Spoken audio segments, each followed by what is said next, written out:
Assalamualaikum warahmatullahi wabarakatuh. Bismillahirrahmanirrahim. Ini lagi di channel Pena Mahabbah. Pada kesempatan kali ini kita akan membahas masalah kerinduan kepada Rasulullah dari penduduk langit bernama Uwais Al-Qarni.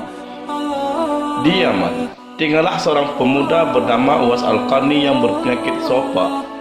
Tubuhnya belang-belang. Walaupun cacat, ia adalah pemuda soleh, berbakti kepada ibunya yang sudah tua, buta dan lumpuh. Uwais senantiasa merawat dan memenuhi semua permintaan ibunya. Satu permintaan ibunya untuk berhaji yang sulit ia kabulkan karena kemiskinannya. Dukungkanlah dakwah kami ini dengan cara like, komen dan berlangganan, serta bagikanlah dakwah kami ini agar bermanfaat bagi yang lainnya. Semoga Allah membalaskan kebaikan anda. Meski demikian, Uwais tak kehabisan akal. Suatu hari beliau membeli seekor anak lembu, lalu membuat kandangnya di puncak bukit. Setiap pagi, beliau naik turun bukit, mengendong anak lembu itu hingga terasa ringan baginya. Saat tiba musim haji, Uwais bertekad memerangkatkan ibunya untuk berhaji dengan cara menggendong ibunya yang sedang lumpuh. Uwais menggendong ibunya berjalan kaki dari Yaman ke Mekah. Subhanallah, alangkah besar cintanya Uwais kepada ibunya. Ia rela menempuh perjalanan jauh dan sulit demi memenuhi keinginan ibunya. Sahabat Pena Mahabbah, Uwais berjalan tegap menggendong ibunya tawaf di Ka'bah. Ibunya terharu dan bercucuran air mata telah melihat Baitullah. Di hadapan Ka'bah, ibu dan anak itu berdoa, "Ya Allah, ampunilah semua dosa ibuku," kata Uwais. "Bagaimana dengan dosamu?" tanya ibunya. Uwais menjawab, "Dengan terampuni dosa ibu, maka ibu akan masuk surga. Cukuplah ridha dari ibu yang akan membawa aku ke surga." Itulah keinginan Uwais yang tulus dan penuh cinta. Allah Subhanahu wa taala pun memberikan karunia-Nya. Uwais seketika itu juga disembuhkan dari penyakit sopaknya. Hanya tertinggal bulatan putih di tengkuknya. Sahabat Pena Mahabbah, tahukah kalian apa hikmah dari bulatan disisakan di tengkuk? Itulah tanda untuk Umar bin Khattab dan Ali bin Abi Thalib, dua sahabat utama Rasulullah, untuk mengenali Uwais. Beliau berdua sengaja mencari Uwais di sekitar Ka'bah karena Rasulullah SAW berpesan, "Di zaman kamu nanti akan lahir seorang manusia yang doanya sangat makbul. Kamu berdua pergilah cari dia. Dia akan datang dari arah Yaman. Dia dibesarkan di Yaman. Dia akan muncul di zaman kamu. Carilah dia. Kalau berjumpa dengan dia, minta tolong dia untuk berdoa untuk kamu berdua." Uwais Al-Qarni terkenal sebagai seorang anak yang taat kepada ibunya dan juga taat beribadah. Uwais Al-Qarni sering melakukan puasa. Bila malam tiba, dia selalu berdoa memohon petunjuk kepada Allah. Alangkah sedihnya hati Uwais setiap melihat tetangganya kembali dari Madinah yang telah bertemu dengan Nabi Muhammad sallallahu alaihi wasallam, sedangkan dia belum pernah bertemu Rasulullah. Suatu saat Uwais mendengar tentang patahnya gigi Nabi Muhammad sallallahu alaihi wasallam saat peperangan Uhud. Uwais segera mengetok giginya dengan batu hingga patah. Hal ini dilakukan karena rasa cintanya kepada Nabi Muhammad sallallahu alaihi wasallam, sekalipun ia belum pernah bertemu dengan beliau. Hari demi hari, dan kerinduan Uwais untuk menemui Nabi sallallahu alaihi wasallam semakin mendalam. Hatinya selalu bertanya-tanya, kapankah ia dapat bertemu Nabi Muhammad sallallahu alaihi wasallam dan memandang wajah Nabi dari dekat. Ia rindu mendengar suara Nabi. Kerinduannya karena iman yang dimiliki oleh Uwais Al-Qarni. Tapi bukankah ia mempunyai seorang ibu yang telah tua renta dan buta, apalagi lumpuh, lagi pula lumpuh? Bagaimana mungkin ia tega meninggalkan dalam keadaan yang demikian? Hatinya selalu gelisah. Siang dan malam pikirannya diliputi perasaan rindu memandang wajah Nabi Muhammad sallallahu alaihi wasallam. Akhirnya kerinduan kepada Nabi sallallahu alaihi wasallam yang selama ini dipendamkan tak dapat ditahannya lagi. Pada suatu hari, ia datang mendekati ibunya, mengeluarkan isi hatinya dan mohon diizin kepada ibunya agar diperkenankan pergi menemui Rasulullah sallallahu alaihi wasallam di Madinah. Ibu Uwais Al-Qarni walaupun telah uzur, merasa terharu dengan ketika mendengar permohonan anaknya. Ia memaklumi perasaan Uwais Al-Qarni seraya berkata, "Pergilah wahai anakku, temuilah Nabi di rumahnya, dan bila telah berjumpa dengan Nabi, segeralah engkau kembali pulang." Betapa gembiranya hati Uwais Al-Qarni mendengar ucapan ibu itu. Segera ia berkemas untuk berangkat. Namun ia tak lupa menyiapkan keperluan ibunya yang akan ditinggalkannya, serta berpesan kepada tetangganya agar dapat menemani ibunya selama ia pergi. Sesudah berpamitan sembari mencium ibunya, berangkatlah Uwais Al-Qarni menuju Madinah. Setelah menempuh perjalanan jauh, akhirnya Uwais Al-Qarni sampai juga di kota Madinah. Ia mencari rumah Nabi Muhammad sallallahu alaihi wasallam. Setelah ia menemukan rumah Nabi, diketuknya pintu rumah itu sambil mengucapkan salam. Keluarlah seorang seraya membalas salamnya. Segera saja Uwais Al-Qarni menanyakan Nabi sallallahu alaihi wasallam yang ingin dijumpainya. Namun ternyata Nabi sedang berada di medan pertempuran. Uwais Al-Qarni hanya dapat bertemu dengan Siti Aisyah radhiyallahu anha, istri Nabi Muhammad sallallahu alaihi wasallam. Betapa kecewanya hati Uwais. Dari jauh ia datang untuk berjumpa langsung dengan Nabi, tetapi Nabi sallallahu alaihi wasallam tidak dapat dijumpainya. Dalam hati Uwais Al-Qarni bergolak perasaan ingin menunggu kedatangan Nabi sallallahu alaihi wasallam. Namun pesan ibunya yang sudah tua dan sakit-sakitan agar ia cepat pulang ke Yaman. Akhirnya, karena ketaatannya kepada ibunya, maka ia tidak bisa menunggu kepulangan Nabi sallallahu alaihi wasallam dari medan peperangan. Dengan terpaksa Uwais pamit kepada Siti Aisyah radhiyallahu an untuk segera pulang ke Yaman. Dia hanya menitipkan salamnya untuk Nabi. Setelah itu Uwais pun segera berangkat, mengayunkan langkahnya dengan perasaan amat haru. Peperangan telah usai dan Nabi sallallahu alaihi wasallam menuju Madinah. Sesampainya di rumah, Nabi sallallahu alaihi wasallam menanyakan kepada Siti Aisyah tentang orang yang mencarinya. Nabi mengatakan bahwa Uwais Al-Qarni, anak yang taat kepada ibunya, dia adalah penghuni langit. Mendengarkan perkataan Nabi, Siti Aisyah dan para sahabat tertegun. Menurut keterangan Siti Aisyah, memang benar ada yang mencari Nabi.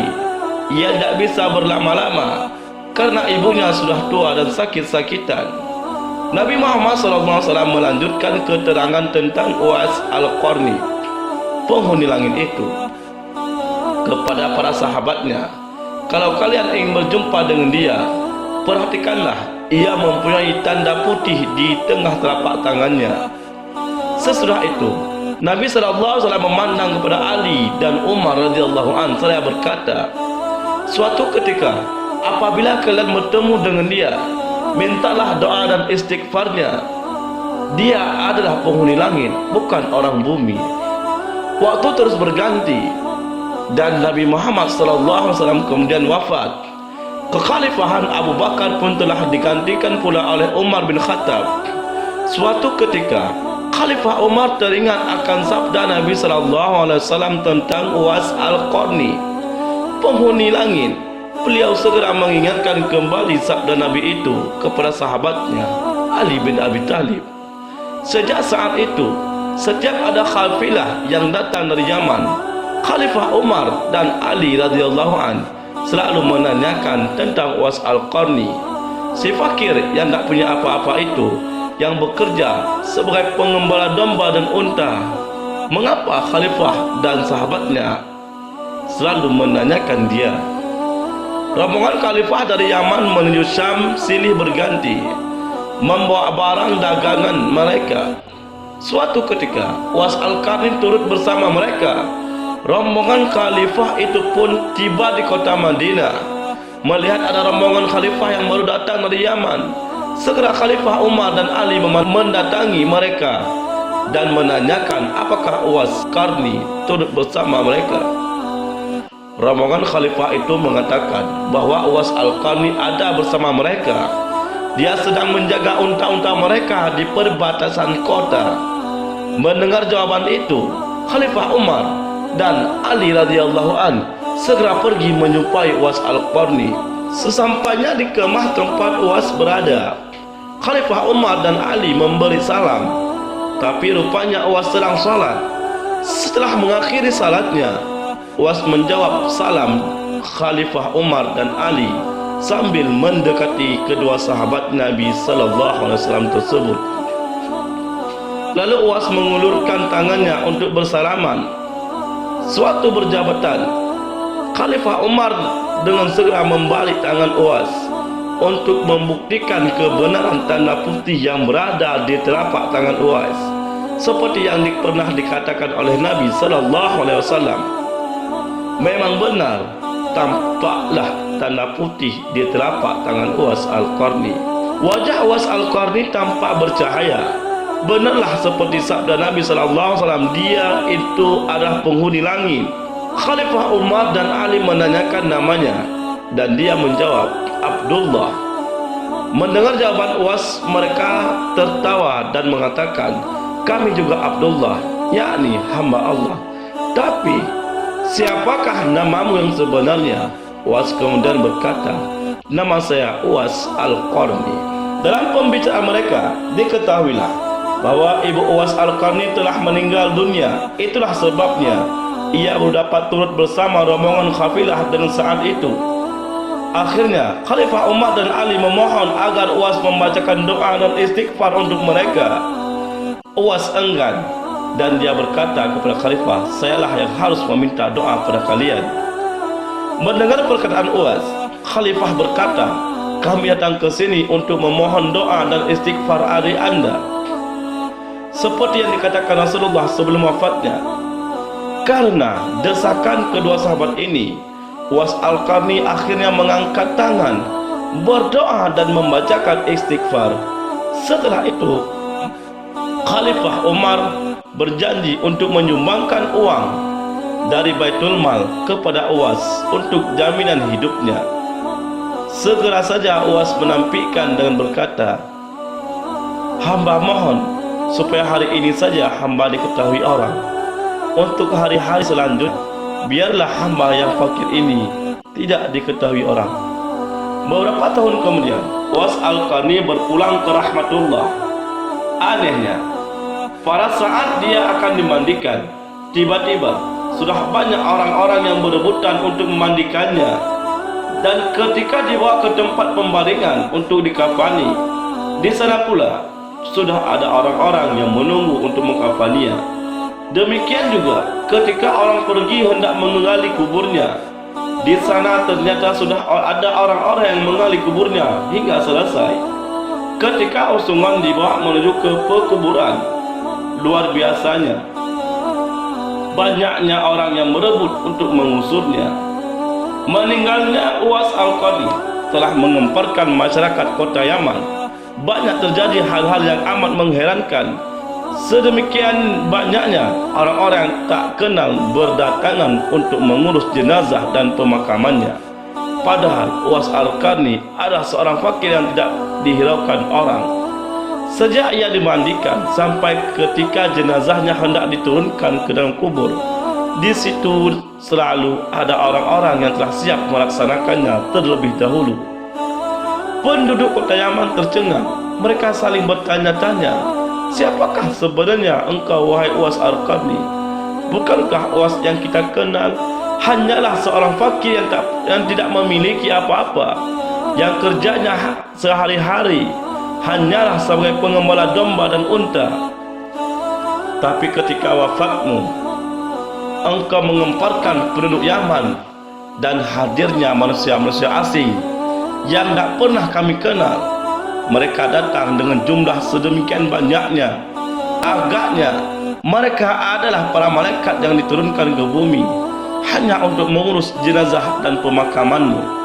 Berita meninggalnya Uwais Al-Qarni dan keanehan-keanehan yang terjadi ketika wafatnya telah tersebar ke mana-mana. Baru saat itu penduduk Yaman mengetahuinya. Siapakah sebenarnya Uwais Al-Qarni? Selama ini tidak ada orang yang mengetahui siapa sebenarnya Uwais Al-Qarni, disebabkan permintaan Uwais Al-Qarni sendiri kepada Khalifah Umar dan Ali bin Abi Thalib radhiyallahu anhu agar merahasiakan tentang dia.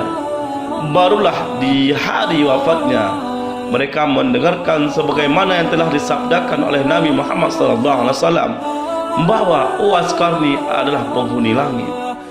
Begitulah cerita seorang manusia yang berbakti kepada ibunya dan yang taat kepada Allah Ta'ala. Allah memberikan kelebihan kepadanya. Semoga kita bisa diberikan kesempatan untuk taat kepada Allah dan berbakti terhadap kedua orang tua kita. Wallahu a'lam bishawab. Wassalamualaikum warahmatullahi wabarakatuh.